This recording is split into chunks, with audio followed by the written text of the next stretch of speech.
Good, happy Wednesday morning, June 9, 2021. I'm Riley King, and welcome to this Wednesday morning edition of the Riley King Newscast, right here on the Riley King Network. We have a lot of news to get to this Wednesday morning, so let's begin. First up, we're gonna go into weather. The weather right now is partly cloudy, 70 degrees. And also expect dry conditions over the next 6 hours. Last day of toasty temperatures. With more on that, let's go to meteorologist Kevin Scrippa with a full weather forecast. The COVID-19 vaccine is our shot to get back to normal, where we can visit family, see friends, and take vacation. One last day of the very warm temperatures and the higher humidity. We have a chance of reaching 90 in a couple of southern locations. A few thunder showers making their way across the Granite State first thing this morning along a cool front. The lowering heat and humidity will come behind this later this afternoon and this evening. 76 to 90 from north to south will be the range from north to south, with a breeze out of the northwest this afternoon. By late in the day and into this evening, the humidity will start to wane some, and we will still run the risk, minus that thunder shower chance this morning, of a passing shower or thunder shower, fairly brief, later this afternoon in southern areas of the state. But again, you can see temperatures will still be in the upper 80s to near 90, and a sea breeze right along the shoreline in southern New Hampshire. Mostly clear to partly cloudy skies tonight. Temperatures ease back. We're talking mid-40s to near 60 from north to south as that humidity continues to fade, and a lot more comfortable with temperatures going anywhere from the 70s to near 80 degrees with partly to mostly sunny skies on Thursday. The cool down will continue into Friday. Highs ranging anywhere from the mid-60s in the North Country to lower half of the 70s with an onshore breeze in southern New Hampshire. There's a small chance of a shower on Friday afternoon, but I think we get into the weekend. 70s both days. An approaching system could have a couple of showers around by Sunday afternoon or Sunday night. 80s for most today, with dew points still above 60, but we will look for that humidity that we've had out there for the last several days to fade later tonight as we drop back into the 40s and 50s, maybe near 60 in Manchester. And then tomorrow, we're talking lower and mid-70s for the North Country to lower 80s in southern New Hampshire, and a sea breeze developing at the coastline. 7-day forecast, a lot quieter, a lot more comfortable as well, with the next best chance of showers either later Sunday or into Monday. Okay, and there you go on that weather forecast from meteorologist Kevin Scrippa.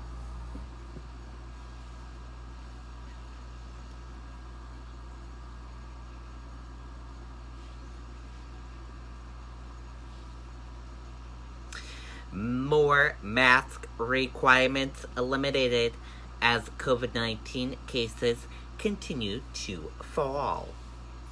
Durham and Portsmouth resigned mandate. Business can still require a mask. Let's go to Andy Hirschberger with more on that report. The COVID-19 vaccine is our shot to get back to normal, where we can visit family, see friends, and take vacations without COVID.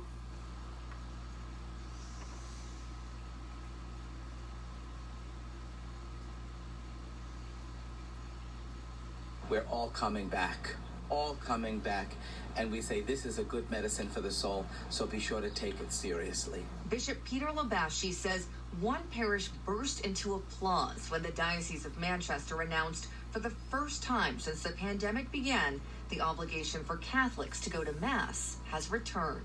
When this pandemic started, people were very upset that they couldn't go to Mass. Very, very upset. And some pretty tough language, too, was used. But we had to withhold because love of neighbor says you try to take care of people as well. Now COVID numbers are down and communion will once again be part of Mass. Masks will be optional. It is optional, and nobody is to shame or admonish anybody for wearing or not for wearing. Another sign of a return to normalcy, with towns and cities across the state ending their mask mandates this week, including Durham and Portsmouth, though certain programs and businesses can still require them. Our library will continue the requirement of masks, given that their population and their target audience includes lots of folks under the age of 12 who are unvaccinatable at this point. Concord School District is also doing away with mask requirements when kids and staff are outside. All say it's important to respect personal decision-making when it comes to masks. Okay, and there you go on that video and that report.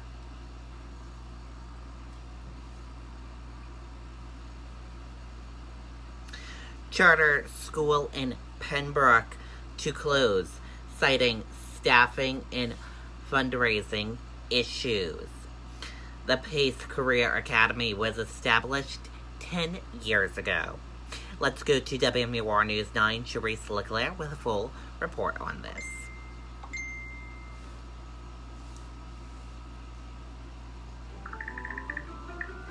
Their reviews, our reviews. I'm so happy. Find out what we're all about at adamvroofing.com. At the school, really helps me academically, and I've just been doing really good at that school. Freshman students Kayla Johns and Tanisha Smith say that school felt like a family, and they're uncertain about the future. When I first heard that the school was closing down, it really took a big effect on me, and it was I moved to the school because I thought it was going to be a better start for me. PACE Career Academy is a district-chartered school founded by the Pembroke School District in 2011 as an alternative high school option. Now, 10 years later, in a letter on its homepage, it says the board chose to shutter the Pembroke campus due to increasing requirements and staffing necessary to deliver the proper level of services to students and families. It was also difficult to meet the challenges of fundraising to meet anticipated operating shortfalls. Parents say they were told last Wednesday that the school day Thursday would be remote and Friday classes would resume in person, but that didn't happen.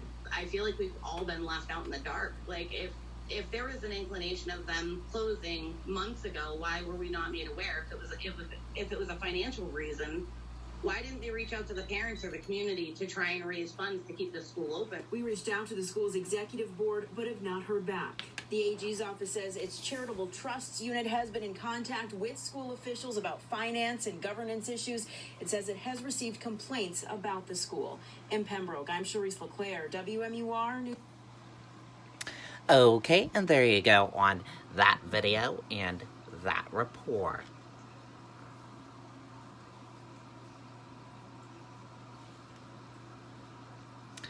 Child-friendly drag story time moved from Derry Library to private venue after backlash.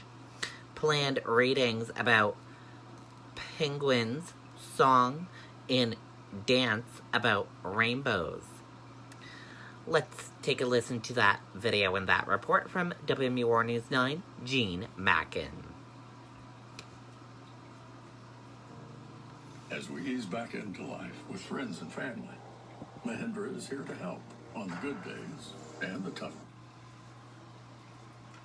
It was billed as Drag Storytime with Clara, posted for Friday, June 18th at the Taylor Library in Derry. But the backlash, calls for protests, calls to the library trustees, led to this post from the library director tonight, saying the decision to host the event rests solely with me, and as such, I have made the sole decision to move it to a private venue.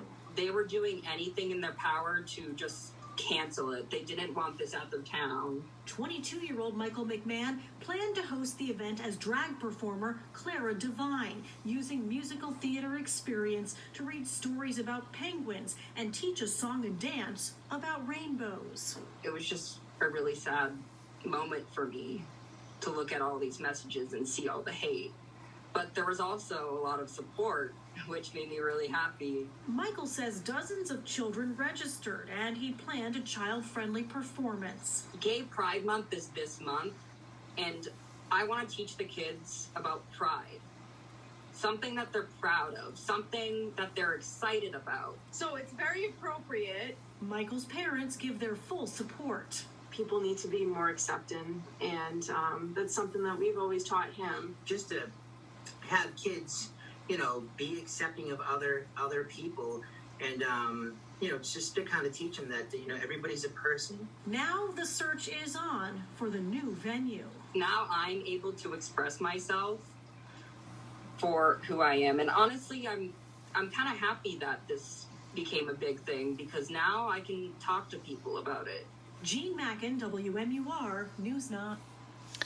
Okay, and there you go on that video and that report.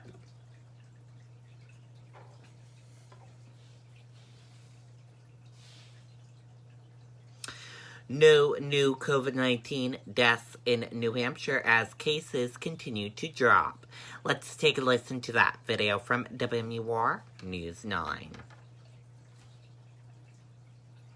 The COVID-19 vaccine is our shot to get back to normal, where we can visit family, see friends, and take...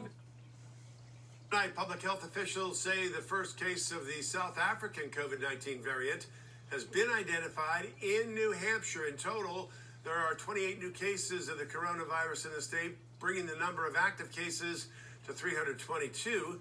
That's fewer than a quarter of the cases we had at this time last year. Tonight, there are 28 people in the hospital and no new deaths to report. Okay, and there you go on that video and that report.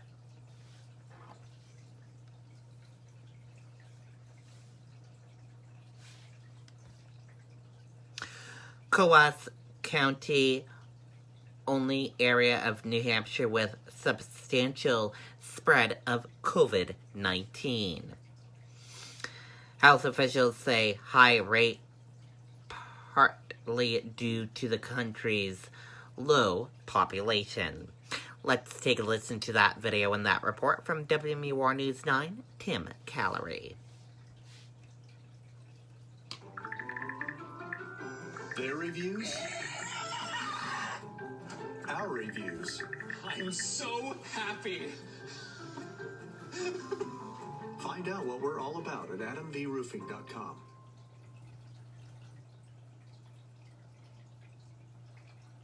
State epidemiologist Dr. Benjamin Chan says the risk for being exposed to someone with COVID-19 has dropped significantly compared to just a few months ago. From about mid-November through mid-May, our entire state was at a high or substantial level of community transmission of COVID-19. But currently, Merrimack, Rockingham, and Hillsborough counties are now seeing minimal transmission, except for the cities of Nashua and Manchester.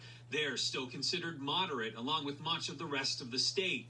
Coos is the only county with substantial transmission. Officials say it appears there could be two factors for this, one being population. There have been 39 new cases in Coos County in the last 14 days. DHHS says this equates to a higher rate due to its smaller population size, but add the total number of cases is not particularly large. Also, Coos was the last section of the state to see a spike in cases, so its decrease will likely be delayed compared to the rest of the state. The southern part of our state saw the increase in community transmission early. And then, that sort of moved around the state and eventually hit our North Country. And now what we're seeing is that the community transmission is decreasing first in the southern part of the state. And Dr. Chan says he expects we'll begin to see other counties fall into that minimal transmission category as well. Tim Callery, WMUR News. Okay, and there you go on that video and that report.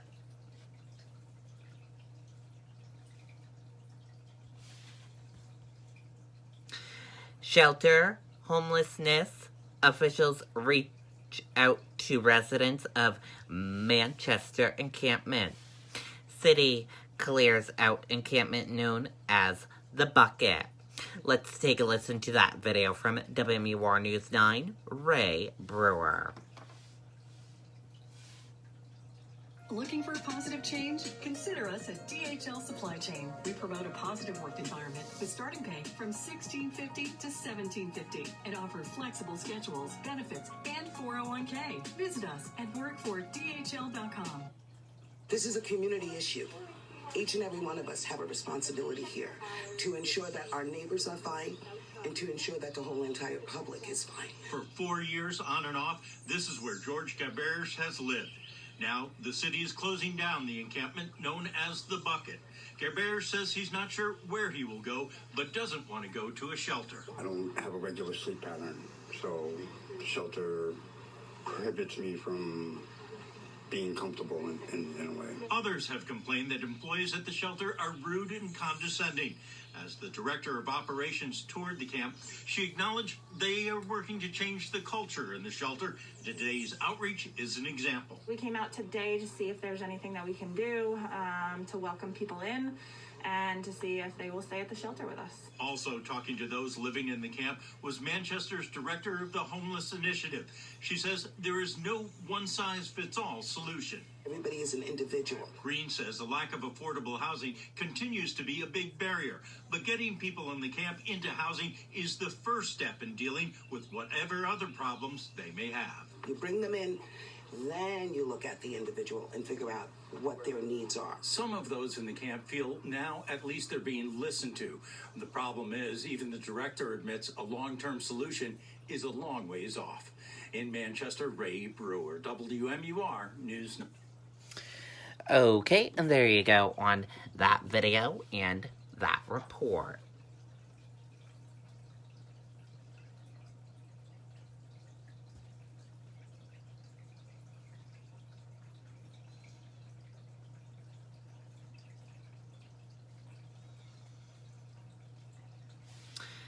And why school mask mandate remains in place as officials seek more guidance. Let's take a listen to that video from ABC7 and why.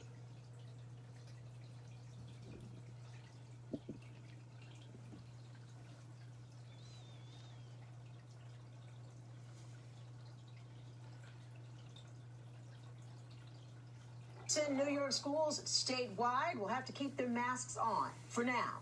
The New York State Health Department is tonight walking back its suggestion on Friday that vaccinated children would be able to take off their masks even inside school. Sonia Rincon has the latest. They've been wearing masks in school all year, and nobody likes it. I hate it. I hate it. Like, I can barely breathe, and like I always talk, so like my mask gets wet. But masking up indoors for students learning in person makes sense to kids still not quite old enough for vaccines. It's a small place, and even with all the air conditioning put up to max, most of the windows aren't open because of pollen, and we have air purifiers, so I think it's just really good that we have our masks up. On Friday, the state health commissioner, in a letter to the CDC, suggested it's time to let vaccinated kids remove masks as soon as Monday. But after a weekend of confusion as to what that might look like, the state health department is making it clear nothing changes, saying schools should continue to operate under their existing procedures until further notice. It's a little bit of a relief for some school officials with all the end-of-the-year gatherings like graduations coming up. If a case of COVID-19 comes into a classroom and children are unmasked, you're going to be talking about, again, large-scale contact tracing, isolation, and quarantine of the children. And for parents who prefer to finish out the school year on the safe side. I think the school's been fine, but I'm still nervous about it. So you know what I mean? You would definitely want them to still be wearing masks. I think so. The state health department's latest statement explained that the health commissioner's letter to the CDC on Friday sought clarification on differing standards for masks in schools and summer camps. And so far, the CDC has not responded. Okay, and there you go on that video and that report. You guys are brothers! I guess sometimes you...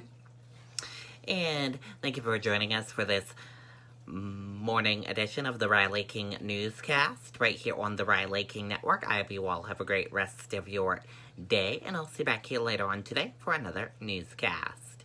Goodbye, everyone.